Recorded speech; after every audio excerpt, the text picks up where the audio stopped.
con la fisiología. Y vamos a pasar entonces a abordar la unión neuromuscular. A ver, la unión neuromuscular, les decía, se refiere a esta estructura que está en la diapositiva. Una terminal nerviosa en amarillo, llena de vesículas sinápticas, aquí con unos canales que vamos a darnos cuenta que son de calcio, estos verdes. Luego, un espacio que separa al nervio, el amarillo, de la estructura roja que está abajo, que es el músculo.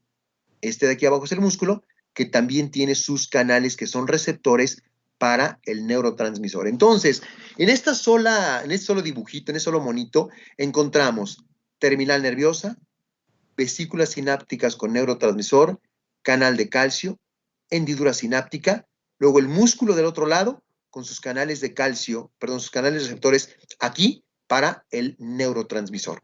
De esto vamos a hablar. Vamos a hacer el análisis y el conocimiento de esta estructura. Bueno, a ver, volvamos aquí un poquito más complejo. Tengo aquí la médula espinal. Tengo fibras nerviosas, aquí, neuronas, en rojo, en azul y en morado. Salen las tres de esta zona de la médula y llegan a las fibras musculares. De modo que la neurona, la rayita, con su fibra muscular que está aquí en colores, de hecho en los mismos colores, rojo, azul y morado, vean, forman las unidades motoras. La unidad motora es la unión de la fibra muscular con su nervio, con su terminación nerviosa, básicamente. La fibra muscular, la célula, con su terminación nerviosa. Vean que una sola terminal nerviosa en rojo puede dar origen a inervación de varias fibras musculares. Vean que aquí esta inerva 3. La azul también inerva 3 y la morada también inerva 3. ¿Ah? Entonces, cada nervio motor puede inervar varias fibras musculares, pero ojo, ¿cuántas fibras nerviosas recibe cada fibra muscular? Cada fibra muscular solo recibe una terminal nerviosa, no recibe varias. Un solo nervio sí puede inervar varias fibras musculares, pero cada fibra muscular solo recibe una fibra de inervación. ¿Sí quedó claro cómo está acomodado esta distribución de la inervación de los músculos procedente de la médula espinal?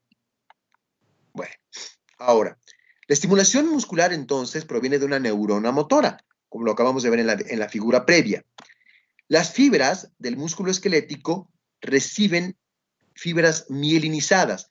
Ya hablamos de qué hacía la mielina, cómo aceleraba la transmisión. Bueno, pues el músculo esquelético tiene una transmisión rápida por fibras mielinizadas y se originan en las fibras nerviosas en las astas anteriores de la médula espinal.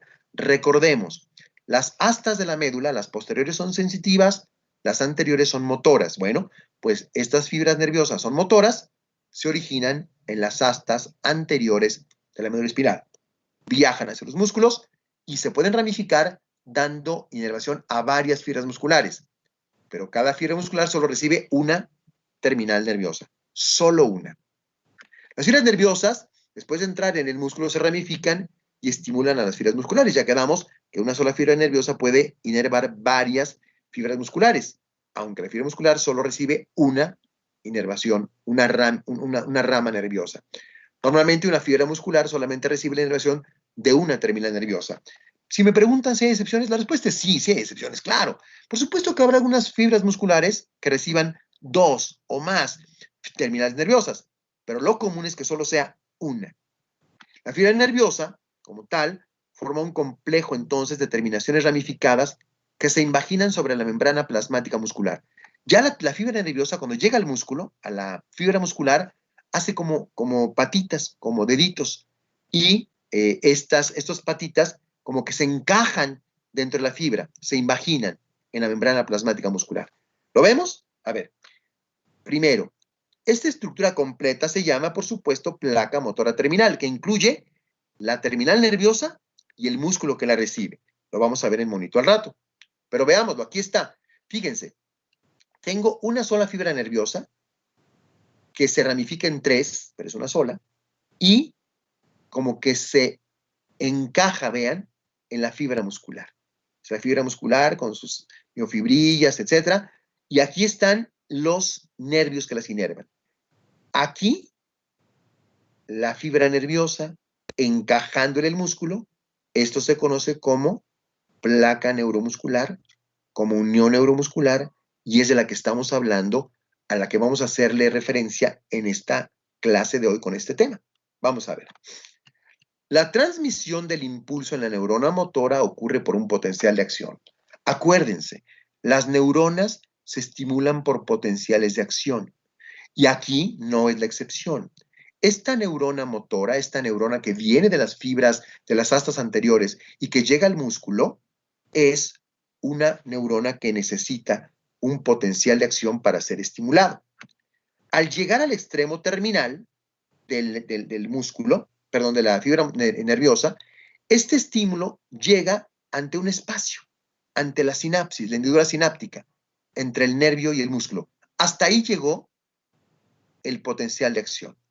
Y tiene que brincar la sinapsis para estimular al músculo del otro lado del espacio que hay ahí, de ese canal que hay ahí, que se llama hendidura sináptica. ¿Cómo hace la neurona para brincar ese espacio? Lo que llegó ahí fue un potencial de acción, una estimulación eléctrica.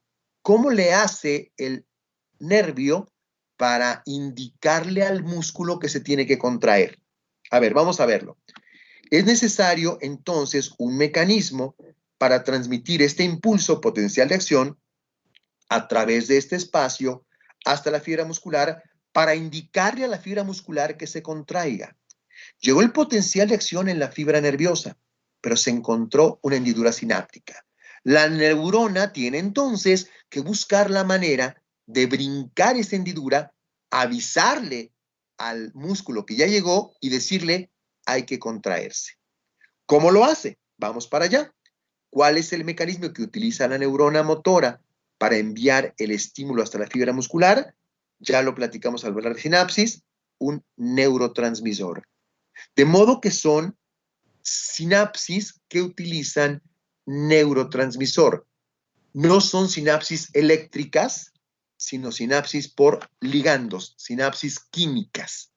Entonces, la unión neuromuscular es una forma de sinapsis química, sinapsis por ligando. ¿Cómo se llama ese ligando? Neurotransmisor. ¿Quién libera el neurotransmisor? La neurona presináptica. ¿Y en dónde va a actuar el neurotransmisor? En la célula muscular postsináptica. ¿Correcto? Y en la unión neuromuscular, ese neurotransmisor se llama acetilcolina. ¿Hasta aquí vamos claros? ¿Hasta aquí alguna duda? No. Perfecto. Son conceptos que a lo mejor de alguna manera habíamos hablado cuando hablamos de las sinapsis, ¿no? Hoy vamos a hablar específicamente de la unión neuromuscular y de la acetilcolina con todos sus ayudantes, pero es una forma de unión neuromuscular de sinapsis química, ¿correcto? Más o menos así. A ver, veámosla. Aquí está arriba la fibra nerviosa con sus extensiones en el músculo, más o menos así se ven, como si estuvieran hundidas. Vamos a verlo aquí abajo. Aquí en naranjita tengo la fibra nerviosa, llena de mitocondrias y estas bolitas naranjas que son vesículas sinápticas. Pregunta, ¿qué contienen esas vesículas sinápticas? Respuesta, neurotransmisor. Específicamente, acetilcolina porque se trata de unión neuromuscular. Luego aquí tengo la sinapsis, la hendidura sináptica, y acá tengo el músculo que hace como pliegues, véanlo. ¿Para qué haría pliegues el músculo? Para que la superficie de contacto sea mayor, para que haya más receptores aquí para este neurotransmisor. Y entonces la secuencia será que tendrá que llegar un potencial de acción a esta neurona. Se tendrá que liberar el neurotransmisor cruzar hasta el otro lado, a donde están los receptores para acetilcolina que están en la placa muscular, en la fibra muscular, y actuar sobre sus receptores para ocasionar una respuesta en el músculo. ¿Correcto? ¿Hasta aquí vamos bien? Vamos en orden. Hemos ido dando cada vez más datos. Potencial de acción en la neurona, liberación de acetilcolina y acción de acetilcolina en sus receptores musculares en sus receptores postsinápticos, que son receptores para acetilcolina. ¿Me siguen hasta aquí? Sí, doctor. Correcto. Sí, doctor. Ahora, vamos de nuevo, fíjense bien. Tengo la terminal nerviosa waxónica con sus neurotransmisores de acetilcolina. Aquí están, en vesículas.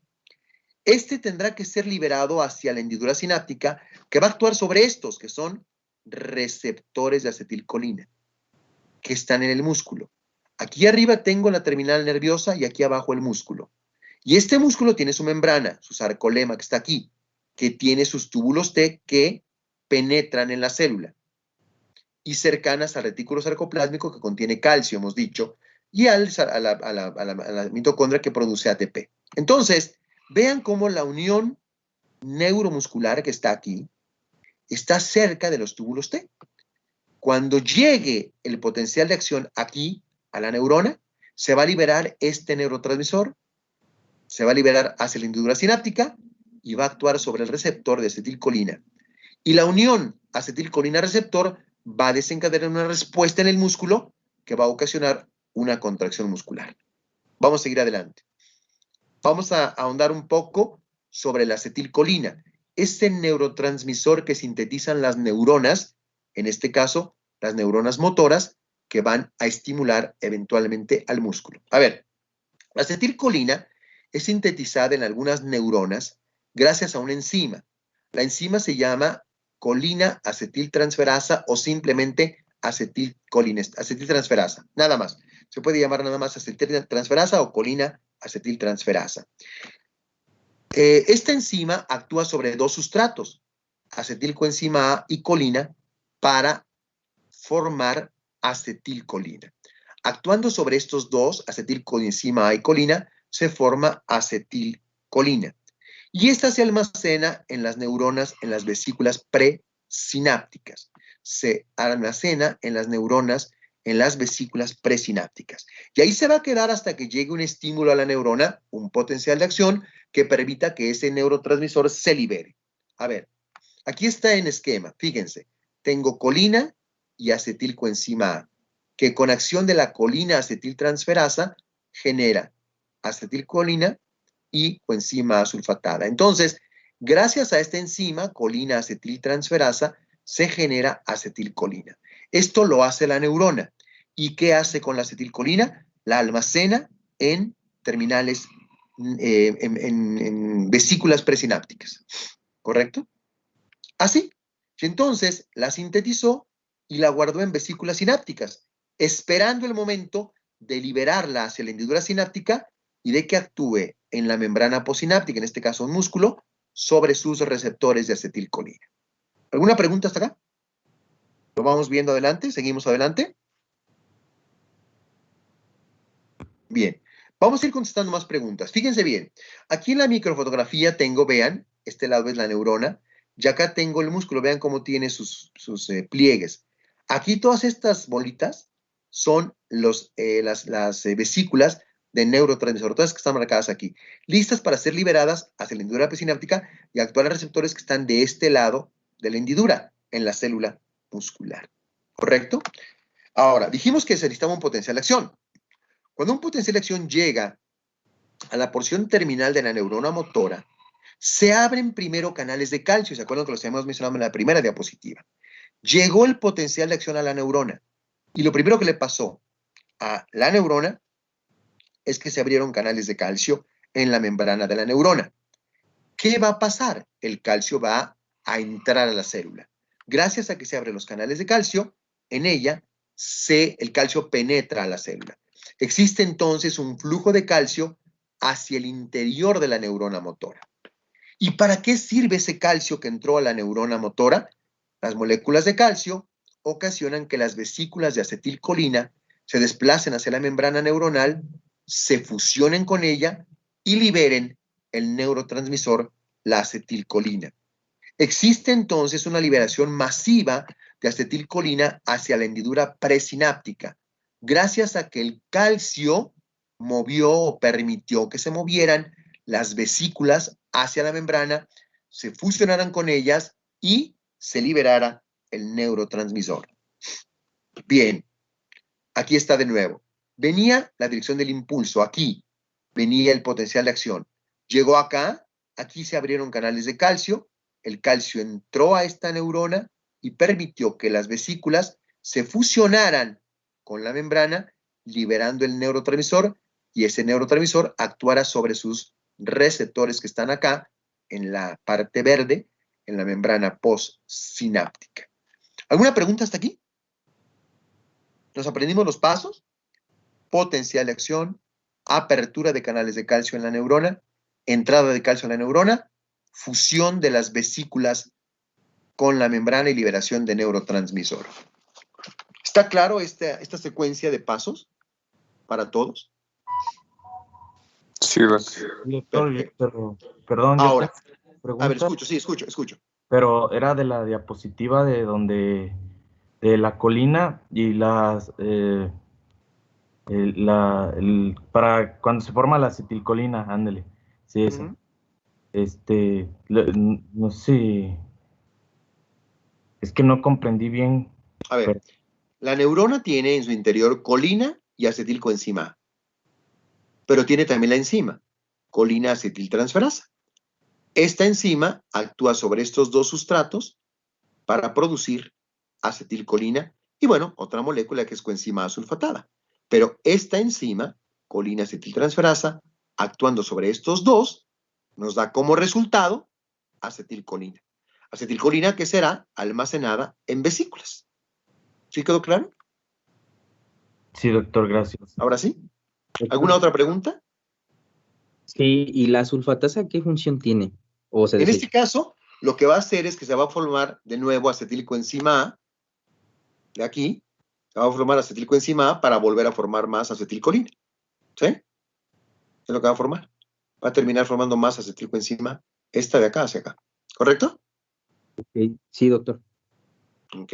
¿Algo más? ¿Alguna otra pregunta? Bueno. Ok. Entonces seguimos. Quedamos pues que hay una liberación masiva de acetilcolina hacia la hendidura presináptica. Pero hay que agregar un dato más. Fíjense bien. Cuando entra el calcio, dijimos que la vesícula sináptica se fusiona como está aquí. Pero el calcio lo que hace es actuar a través del citoesqueleto.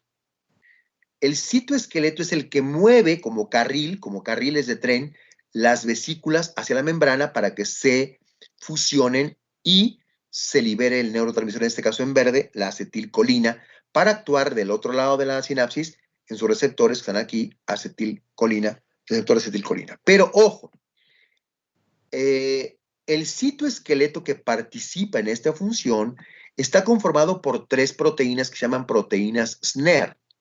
Las proteínas SNER son las proteínas que mueven las vesículas sinápticas hacia la membrana. Y estas proteínas SNER son 3, que se llaman sinaptobrevina, SNAP25 y sintaxina. Son proteínas del citoesqueleto que se encargan de mover la vesícula sináptica hacia la membrana cuando hay calcio. ¿Y cuando hay calcio? Cuando se abrieron los canales. ¿Y cuándo se abrieron los canales? Cuando llegó un potencial de acción a la neurona. ¿Quedó claro? Pasos de nuevo.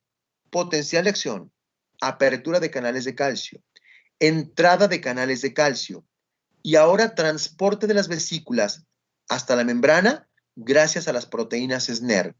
La vesícula se fusiona con la membrana, libera el neurotransmisor acetilcolina hacia la hendidura sináptica y esta viaja al otro lado de la hendidura para unirse con sus receptores de acetilcolina. ¿Me siguieron hasta aquí? ¿Vamos en orden con todos los pasos que hemos mencionado? Sí, doctor. Perfecto. ¿Ninguna pregunta? Doctor, Sí, escucho. entonces este ya no es el mecanismo de beso y fuga o En este caso no. Qué bueno que lo preguntas. El mecanismo de beso y fuga ocurre en la sinapsis en el sistema nervioso. Y aquí no, porque aquí es una liberación masiva. Y por eso utiliza los proteínas del citoesqueleto. ¿Está bien? ¿Correcto? Sí, doctor, de acuerdo. Sí, aquí no ocurre el mecanismo ese de beso y fuga que trabajamos y que platicamos en las otras sinapsis. Es correcto. Bien tu apreciación. ¿Ok? Sí, doctor, gracias. ¿Algo más? Ok. Entonces, se liberó pues así. Véanlo. Pero fíjense qué llega primero. ¿Sí se fijan que llega un rayo de arriba para abajo? ¿Sí lo ven? El potencial de acción. No se nos olvide. Tiene que haber primero un potencial de acción en la neurona.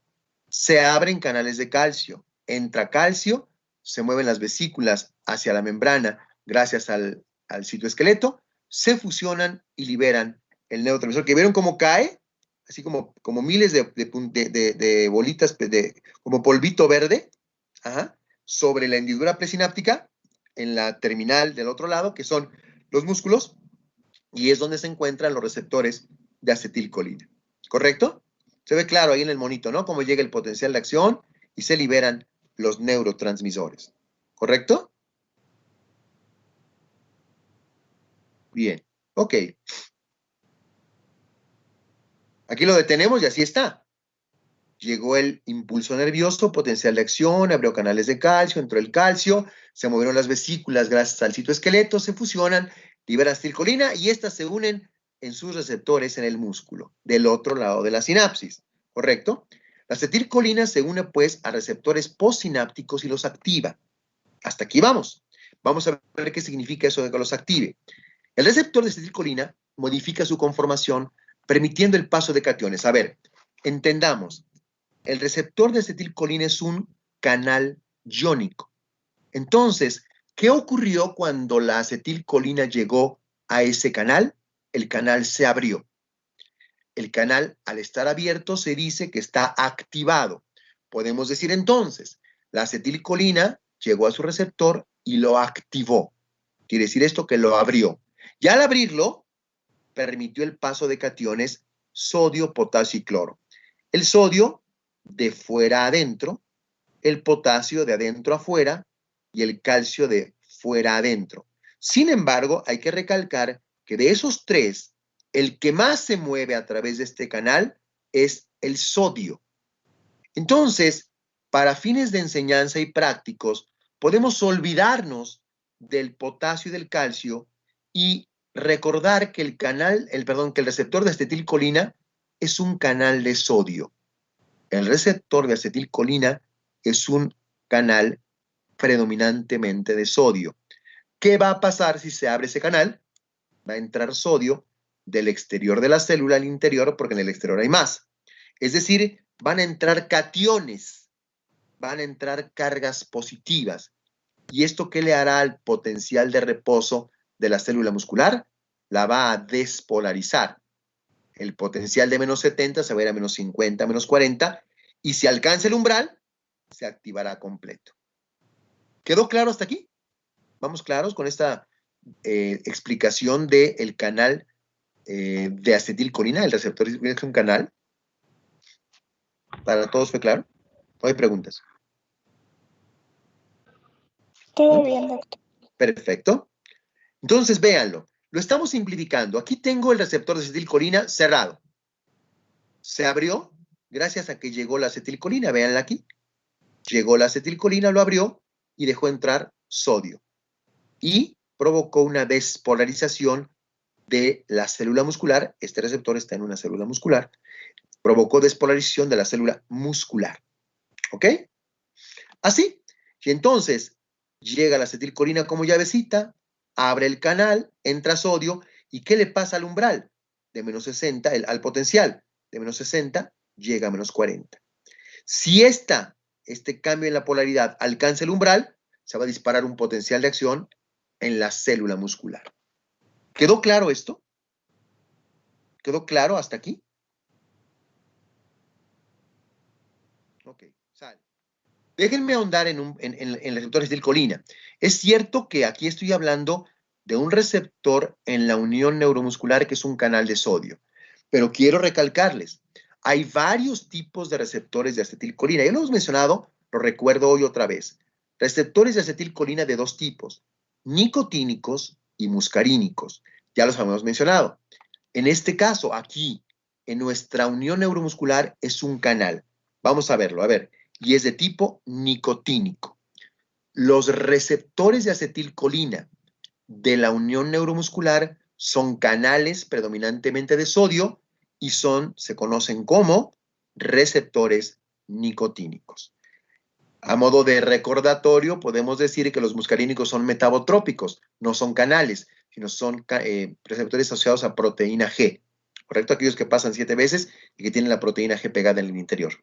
En el caso de la unión neuromuscular, son más simples, son solamente canales predominantemente de sodio y se conocen como receptores nicotínicos. ¿Ok? Pues para que vayamos esquematizando los diferentes tipos de receptores de acetilcolina. Porque, y déjenme ponerles aquí un esquema. A ver, los receptores nicotínicos a su vez son de dos tipos, N1 y N2, y aquí están los lugares donde se encuentran. Yo estoy hablando ahora de la unión neuromuscular. Entonces, en forma específica, los receptores de acetilcolina de la unión neuromuscular son receptores N1. N1 como está aquí. Receptores N1 son los receptores básicos de la unión neuromuscular. Y los N2 se encuentran en otros lugares. Ganglios autonómicos, sistema nervioso central, médula adrenal. Y acá están abajo los muscarínicos, que son metabotrópicos y son varios tipos, de M1 a M5, y aquí están sus localizaciones. Vean que los muscarínicos están predominantemente en el sistema nervioso central. Vean los sitios donde están. Son receptores del sistema nervioso central. La acetilcolina es un importante neurotransmisor del sistema nervioso central. Entonces, se encuentran los nicotínicos N1 en la unión neuromuscular y los N2 en estos lugares, ganglios autonómicos y médula adrenal. Déjenme ser un poco más precisos con ello.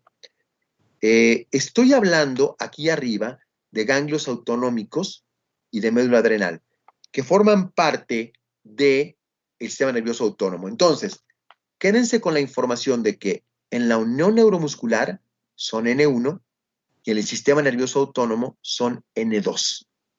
En la unión neuromuscular son N1, sistema nervioso autónomo son N2. Específicamente, ¿cuáles lugares del sistema nervioso autónomo? A ver, déjenme recordar con ustedes esto. A ver, fíjense bien. El sistema nervioso autónomo básicamente incluye 3 estructuras: el sistema parasimpático, el simpático y la médula adrenal. Son parte del sistema autonómico. Bien. Y aparte tengo el sistema nervioso somático. El sistema nervioso somático es el que va a los músculos. No tiene ganglios y tiene mediador acetilcolina, receptor nicotínico en el músculo esquelético, N1.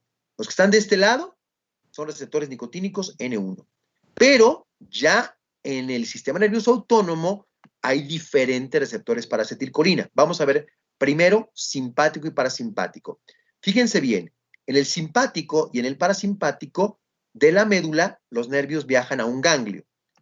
El transmisor antes del ganglio preganglionar es acetilcolina y los receptores son colinérgicos nicotínicos N2. Aquí, simpático y parasimpático preganglionares son N2.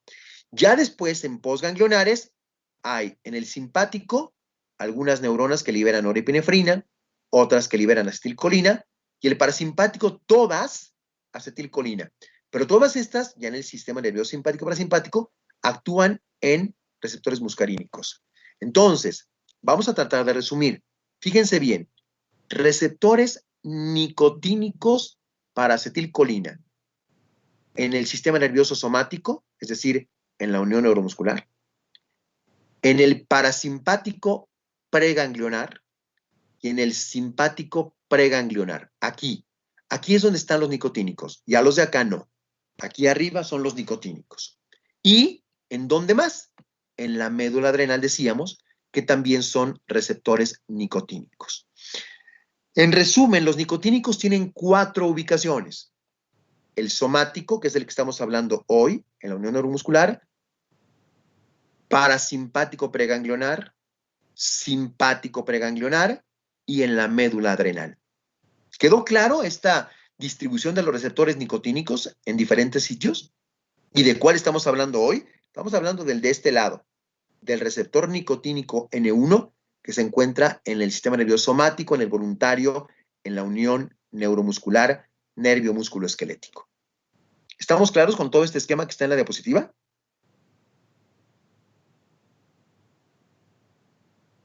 ¿No hay dudas? No, doctor. No. Todo bien, doctor, gracias. Esta secuencia la van a ver con mucho más detalle en farmacología. De una vez guárdense esta diapositiva para que les ayude en su curso de farma cuando lleven farmacología creo que en 2 semestres, ¿no? Más o menos, o una cosa así. O en un semestre, o en 3 semestres, no sé cuándo, pero van a llevar y ahí les va a servir esta diapositiva. Bueno, seguimos entonces. Este es el receptor nicotínico N1 de acetilcolina. Este es un canal iónico que tiene 5 proteínas que lo conforman, que se llaman alfa, beta, delta y gamma, como están aquí. Vean que tiene 2 proteínas alfa y una de las otras 3, formando en medio un canal para el sodio. También para potasio y calcio decíamos, pero más para el sodio, y por eso lo dejamos como sodio. Y vean, en esa estructura, ¿en qué parte de la estructura se ensambla la acetilcolina? En las subunidades alfa. La acetilcolina tiene su sitio de unión en las subunidades alfa del receptor nicotínico N1, que es un canal, ya dijimos, para sodio.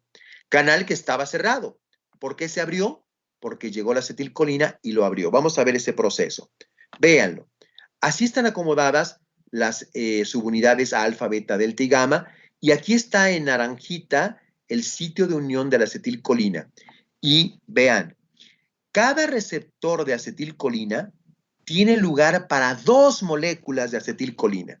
Aquí está, el receptor todo en verdecito y los 2 sitios en las subunidades alfa. Es un receptor que cambia su voltaje y de acuerdo a eso se abre o se cierra. Cuando llega la acetilcolina, el voltaje del receptor cambia y se abre. Se quita la acetilcolina, cambia el voltaje y el receptor se cierra. Y cuando se abre, ¿qué es lo que deja pasar? Predominantemente sodio del exterior al interior de la fibra muscular, ocasionando una despolarización en ese sitio de la unión neuromuscular. Así, vean, llegó la acetilcolina. Fíjense cómo está el receptor aquí. Está cerrado, las subunidades alfa. Llega la acetilcolina, aquí está. ¿Y qué pasó con el receptor? Se abrió. ¿Y qué pasó?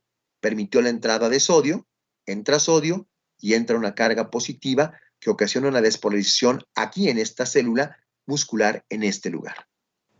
¿Está claro para todos este asunto de la acetilcolina con su receptor y que se une a la subunidad alfa, que son 2 sitios de unión de acetilcolina en cada receptor? ¿Alguna pregunta de esto? No, doctor. ¿Todo claro? Perfecto. Sale. Aquí lo acerco. Véanlo. Es uno solo. Llegó la acetilcolina y aquí está cerrado todavía. ¿Qué va a pasar? Cuando llegue la acetilcolina, se va a abrir aquí y el sodio va a entrar ocasionando una despolarización en esta célula a este nivel. ¿Ok? Se trata de un receptor nicotínico, N1, en la unión neuromuscular. Y véanlo, si lo vemos desde arriba, aquí está cerrado, en el lado izquierdo, y vean qué pasó cuando llegó la acetilcolina. Se abrió, hizo un canal inmenso en medio que permitió por aquí el paso de sodio. ¿Correcto? Eso es lo que le hace la acetilcolina a su receptor. Lo abre de estar cerrado como estaba aquí a estar abierto como está acá. Y ahí es donde pasa el sodio. ¿Correcto? ¿Hasta aquí alguna pregunta? ¿Hasta este punto? ¿Hasta esta diapositiva alguna pregunta? No, doctor. Vamos a resumir entonces, desde antes.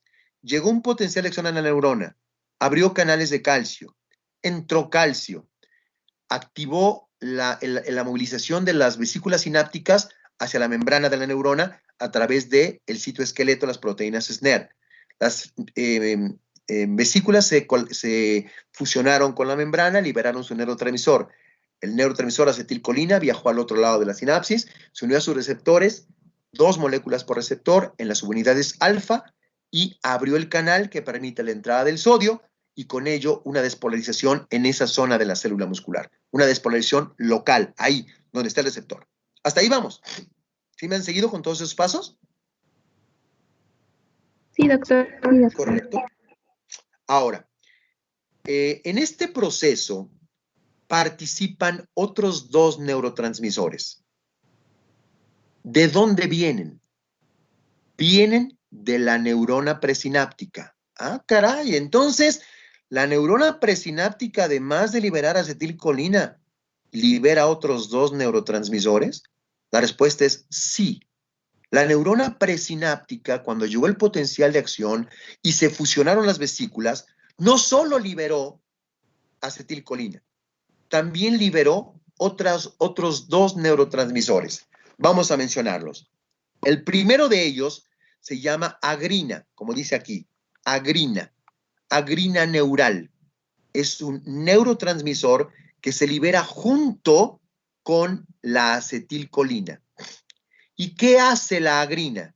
Lo que hace la agrina es agrupar los receptores de acetilcolina. Vean, acá nada más había 2 y acá ya quedaron 6. ¿Quién hace este efecto de que se multipliquen, que se junten, que se aglomeren los receptores de acetilcolina? La agrina. Eran receptores que ya estaban en la membrana, pero se juntaron todos para que la acetilcolina los tenga cerquita. ¿Quedó claro? Entonces, la agrina es un neurotransmisor liberado por la neurona presináptica que lo que hace es agrupar, amontonar los receptores de acetilcolina en la célula muscular y permitir mayor acción de acetilcolina. ¿Quedó claro hasta aquí qué hace la agrina? ¿Y qué es? ¿Para todos quedó claro? Sí, doctor. Bien. Sí, doctor. Ahora, dijimos que eran 2, ¿verdad? Acetilcolina y otros 2. Ya dimos uno, agrina. ¿Cuál es el otro? El otro neurotransmisor que también se sintetiza en la neurona presináptica, también se almacena en las vesículas y también se libera junto con los otros 2 cuando llega el potencial de acción y entra el calcio. ¿Cuál es ese otro neurotransmisor? Se llama, y aquí está el nombre, neuregulina. Neuregulina. En resumen, entonces, la terminal nerviosa presináptica libera 3 neurotransmisores principales. Acetilcolina, que actúa sobre su receptor, agrina, que amontona los receptores, y neuregulina. ¿Qué hace la neuregulina? Estimula la síntesis de más receptores de acetilcolina. Ojo, la agrina los amontona, la neuregulina estimula la síntesis de receptores. ¿Cuál es el resultado del trabajo de agrina y neuregulina? Que haya muchos receptores de acetilcolina en esta zona, donde la acetilcolina pueda actuar y ocasionar despolarización en la célula muscular. Repito, agrina los junta, los agrupa, los amontona. Neuregulina estimula la síntesis de más receptores, todos de acetilcolina, con la finalidad de que la acetilcolina sea muy eficiente. La neuregulina estimula la síntesis de receptores de acetilcolina. La agrina estimula la agrupación, el que se junten los receptores de acetilcolina. ¿Quedaron claros esos 3 neuroreceptores? Particularmente los últimos 2, agrina y neuregulina, con sus características, de dónde vienen y qué efecto hacen. Sí, doctor. Sí, doctor. ¿De acuerdo? Bueno, un último dato. Para cumplir sus funciones, agrina y neuregulina tienen sus propios receptores. Receptor de agrina y receptor de neuregulina. Vean que son diferentes al receptor de acetilcolina. Aquí incluso en colorcito diferente. Azul oscuro contra claro y rojo, y hasta en la forma aparecen aquí los postes de fútbol americano y acá aparecen una Y y aquí una resortera. Entonces, básicamente la agrina y la neuregulina tienen sus propios receptores, además de la acetilcolina, y sus acciones específicas. Agrina y neuregulina ayudan a la acción de la acetilcolina. ¿Ok? Pero la acetilcolina tendrá que ser eliminada, porque no puede quedarse trabajando ahí eternamente. La acetilcolina tiene que ser eliminada y así es. La unión neuromuscular elimina la acetilcolina por 2 mecanismos, como dice ahí. ¿Cuáles son esos 2 mecanismos? El primero es destrucción de la acetilcolina por una enzima que se llama acetilcolinesterasa. Acetilcolinesterasa. No se confundan con la acetiltransferasa, ¿eh? Acetilcolinesterasa. Es el primer mecanismo. Y el otro es por difusión hacia el exterior del espacio sináptico. O sea, se sale la acetilcolina de la sinapsis. Por un lado se destruye por la acetilcolinesterasa y por otro lado se escapa, se fuga y se va y deja de estar en la unión neuromuscular. Son los dos principales mecanismos de eliminación de acetilcolina diseñados para que la acción de acetilcolina no sea eterna. Hay que también eliminarla. O sea, sí está bien, cumplió su función, pero ya que la cumplió, hay que quitarla de ahí porque si no el músculo va a quedar contraído eternamente. Vamos a ver estos dos mecanismos. A ver, fíjense bien. Aquí arriba, ¿qué está haciendo esta neurona? Sintetizando acetilcolina. Vean, tengo acetilcoenzima A y la colina, que gracias a la acción de la colina transferasa se forma este compuesto rojo y azul que se llama acetilcolina y que se almacena en las vesículas. Se liberó, actuó sobre su receptor, pero después, ¿qué le pasó a esta acetilcolina? Es degradada en dos fracciones, colina y acetato. ¿Quién la degrada? Acetilcolinesterasa. Esta enzima que está en la sinapsis degrada la acetilcolina convirtiéndola en colina y acetato. El acetato se pierde hacia el exterior y la colina se regresa a la célula para volver a sintetizar acetilcolina. La colina se recicla hacia la neurona para volver a sintetizar acetilcolina. ¿Quedó claro este esquema que está en la diapositiva? Este es el primer mecanismo de eliminación de acetilcolina. Destrucción por acetilcolinesterasa, que lo que hace es separar colina, acetato, de la molécula original de acetilcolina. La acetilcolinesterasa lo que hace es disminuir la acción de la acetilcolina. Eso es básicamente lo que hace esta molécula de acetilcolinesterasa. Disminuir la acción de la acetilcolina degradando la molécula de acetilcolina. El otro mecanismo es que parte de la acetilcolina que estaba aquí se difunde hacia el exterior y se pierde fuera de la sinapsis. Entonces, dos mecanismos para destrucción o para eliminación de acetilcolina. Acción de acetilcolinesterasa y difusión hacia el exterior de la sinapsis. ¿Cuál es más importante? El primero, la acetilcolinesterasa. La acetilcolinesterasa, ¿qué hace? Degradar la acetilcolina para convertirla en colina y acetato. El acetato se pierde hacia el exterior de la sinapsis y la colina se recicla hacia la neurona para volver a sintetizar acetilcolina. ¿Alguna pregunta de todo esto? ¿Alguna pregunta hasta aquí? ¿No hay preguntas? ¿Todo claro? ¿Alguna duda? ¿Algo que no haya quedado claro? ¿No? Vale. Perfecto. Todo perfecto. Ahora, decíamos que la colina, ¿se acuerdan? Se recicla, ¿verdad? Bueno, ¿cómo se recicla? La neurona tiene un transportador de colina. Y entonces, cuando la acetilcolina, que aquí está, se separa en sus dos componentes, acetato y colina por acción de la colinesterasa, la colina, esta grandota, regresa a la neurona gracias a una proteína transportadora de colina.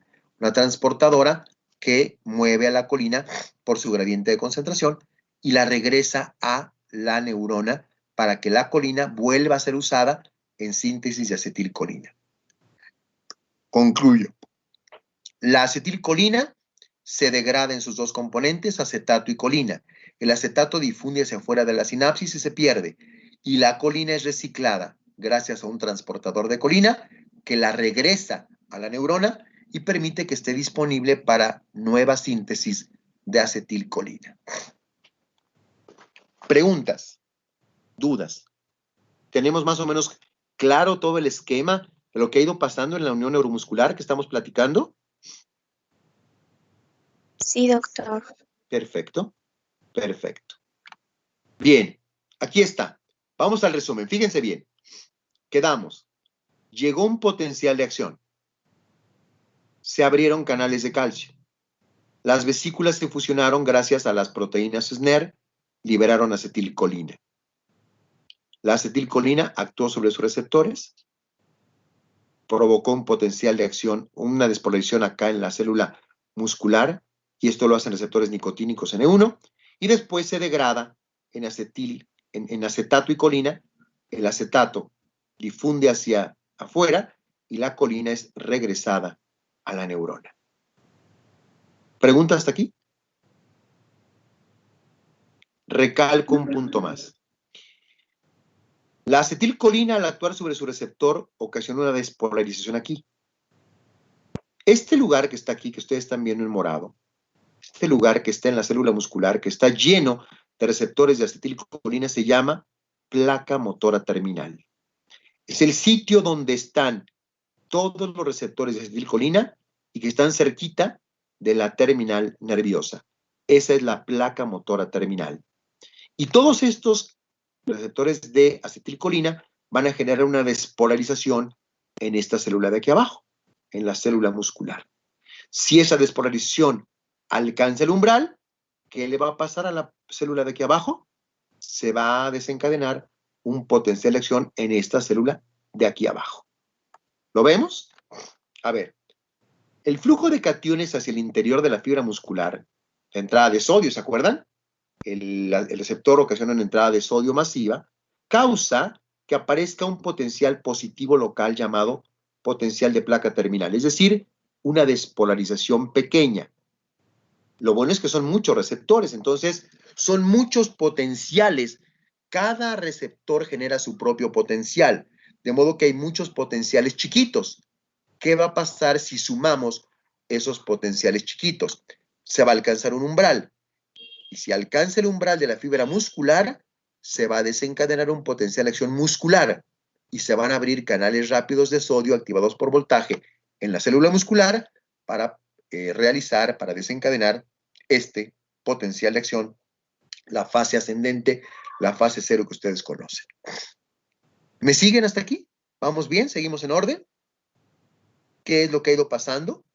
Se generó entonces muchos potenciales positivos porque son muchos receptores de acetilcolina.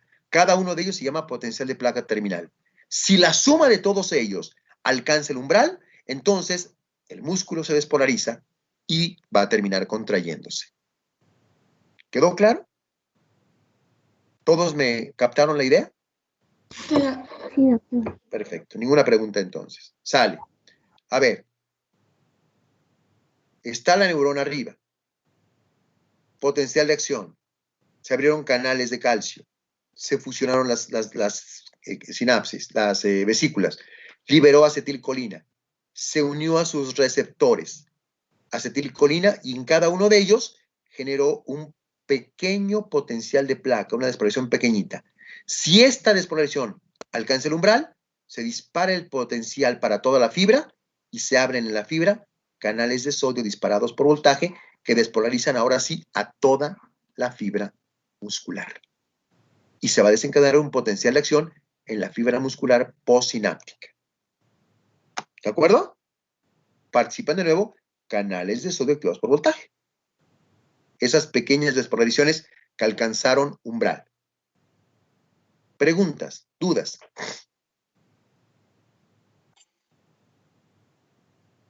¿No?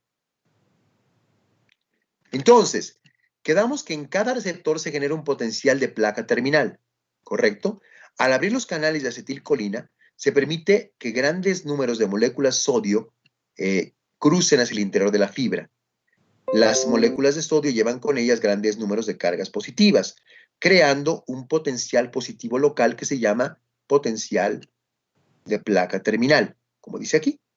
En la membrana se llama potencial de placa terminal, end plate potential. El potencial de placa terminal inicia un potencial de acción, siempre y cuando alcance el umbral, inicia un potencial de acción que se disemina a lo largo de la célula muscular y ocasiona una contracción muscular. Nuestra clase de inglés nos permite resumir lo que ha pasado con los canales de acetilcolina, los receptores de acetilcolina, cuando se abren. ¿Ok? ¿Alguna pregunta? ¿No? El potencial de acción ya en el músculo, ya que se abrieron los canales de sodio, se va a extender. ¿Y por dónde se va a extender? Por los túbulos T, ¿se acuerdan? Se extiende por los túbulos T y al extenderse por los túbulos T, abre canales de calcio activados por voltaje en la membrana. que se llaman canales de dihidropiridina en los túbulos T. ¿Y qué va a pasar? Pues que ahora va a entrar calcio, pero a la célula muscular. Antes había entrado calcio a la neurona, ahora entra calcio a la célula muscular, a través de canales de membrana que son canales de dihidropiridina o canales lentos de calcio. ¿Qué sigue?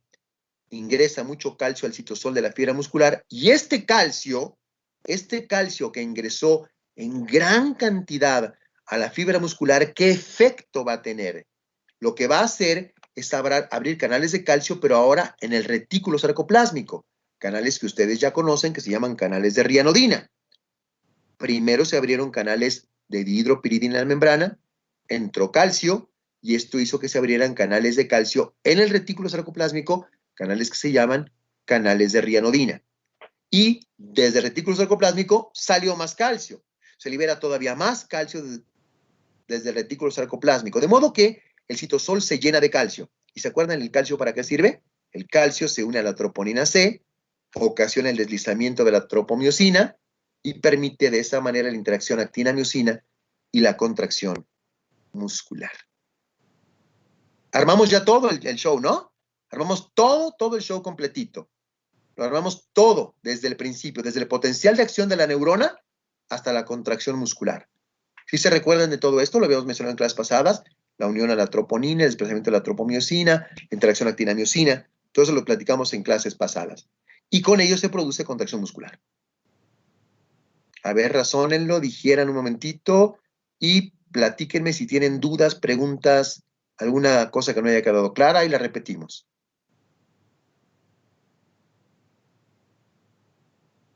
¿Nada? Doctor, ¿Todo claro para todos?